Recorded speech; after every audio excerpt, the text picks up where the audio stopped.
আসসালামু আলাইকুম প্রিয় দর্শক, আজকের পর্বে সবাইকে স্বাগতম জানাচ্ছি।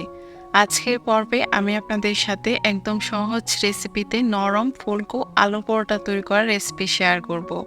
এই পদ্ধতিতে আলু পরোটা বানালে পরোটাটা অনেক বেশি ফুলকো হবে, নরম হবে, আর ভিতরে যে আলুর পুরটা থাকে সেটাও বের হয়ে আসবে না। আশা করি সহজ রেসিপিতে আজকে আলু পরোটা তৈরি করার রেসিপি আপনাদের কাছে ভালো লাগবে। আলু পরোটা বানানোর জন্য একটা মিক্সিং বলে আমি 2 কাপ পরিমাণ নিয়ে নিচ্ছি ময়দা। তবে ময়দার পরিবর্তে আপনারা আটাও দিতে পারেন। দিয়ে দিচ্ছি 1 চা চামচ পরিমাণ লবণ আর 2 টেবিল চামচ পরিমাণ রেগুলার রান্নার তেল। হাত দিয়ে লবণ আর তেলটা খুব ভালোভাবে ময়দার সাথে মিক্সড করে নিচ্ছি। এই পর্যায়ে আমি এর মধ্যে হালকা কুসুম গরম পানি দিয়ে দিচ্ছি আর সফট একটা ময়দার ডো তৈরি করে নিচ্ছি পরোটাটা বানানোর জন্য। হালকা কুসুম গরম পানিটা দিলে ময়দার এই ডোটা কিন্তু অনেক বেশি সফট হয়। পানিটা একবারে না দিয়ে অল্প অল্প করে দিয়ে পারফেক্ট ভাবে আমি একটা ডো তৈরি করে নিয়েছি। এই তো পরোটা বানানোর জন্য আমার ডোটা একদম রেডি। এখন যে কয়টা পরোটা বানাবো সে কয় ভাগে আমি এটাকে ভাগ করে নিচ্ছি। আমি প্রায় 5টার মতো পরোটা বানাবো, তাই 5 ভাগে এটাকে ভাগ করে নিয়েছি। এখন এটাকে একপাশে সরিয়ে রাখছি। আর এখানে আলু পরোটা তৈরি করার জন্য 2টা বড় সাইজের আলু বয়েল করে খোসাটা ফেলে দেওয়ার পর আমি একটা কাঁটা চামচের সাহায্যে আলুটাকে খুব ভালোভাবে ম্যাশ করে নিচ্ছি।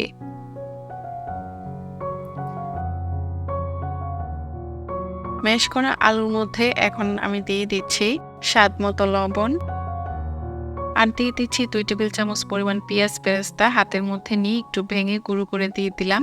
দিয়ে দিচ্ছি 1 টেবিল চামচ পরিমাণ ধনিয়া পাতা কুচি, হাফ চা চামচ পরিমাণ ভাজা জিরার গুঁড়ো আর 1 চা চামচ পরিমাণ চিলি ফ্লেক্স বা শুকনো মরিচের গুঁড়ো। এখন হাত দিয়ে সবকিছু খুব ভালোভাবে মিক্সড করে নিচ্ছি। এখন যে কয়টা পরোটা বানিয়েছি সেই অনুযায়ী এই আলুটাকেও সেই কয় ভাগে আমি ভাগ করে নিচ্ছি। আমি হাতের মধ্যে নিয়ে একটু গোল বলের মতো করে নিচ্ছি। এখন এটাকে একপাশে সরিয়ে রাখছি। আর এই তো আমার এই পরোটার ডোগুলো কিন্তু অনেক বেশি সফট হয়েছে। এখন একটা বোর্ডের মধ্যে নিয়ে হাত দিয়ে একটু এভাবে ছড়িয়ে নিচ্ছি। এখন এর মধ্যে আমি আগে থেকে যে আলুর পুরটা রেডি করে রেখেছিলাম সেটা দিয়ে এভাবে মুখটাকে ফোল্ড করে নিচ্ছি। এখন হাত দিয়ে চেপে এটাকে একটু ছড়িয়ে নিচ্ছি। আপনারা চাইলেই কিন্তু হাত দিয়ে এই পরোটাটা এভাবে তৈরি করে নিতে পারেন। তবে আমি যেহেতু একটু পাতলা পরোটা তৈরি করব, তাই হালকা হাতে এটাকে হালকা করে বেলে নিচ্ছি। খুব সাবধানে বেলতে হবে। এই তো আমার পরোটাটা বানানো হয়ে গিয়েছে। পরোটাটা কিন্তু অনেক বেশি পাতলা হবে না, আবার অনেক বেশি মোটাও হবে না। এখন এই পরোটাটাকে আমি সেঁকে নিচ্ছি। চুলায় আগে থেকে একটা প্যান বসিয়ে দিয়েছি আর প্যানটা গরম হয়ে আসার পর এই পরোটাটা দিয়ে দিচ্ছি। প্রথমে রুটি যেভাবে সেঁকি ঠিক সেইভাবেই আমি 1 থেকে 1.5 মিনিটের মতো এটাকে উল্টে পাল্টে সেঁকে নিচ্ছি।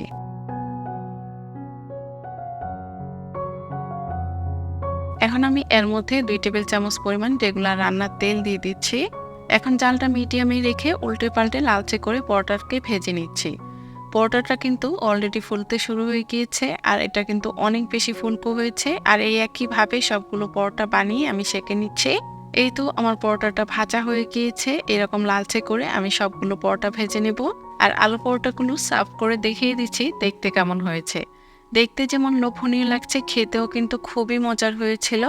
বাসায় এভাবে ঝটপট আলু পরোটা তৈরি করতে পারেন। ছোট বড় সবাই খেয়ে অনেক বেশি পছন্দ করবে।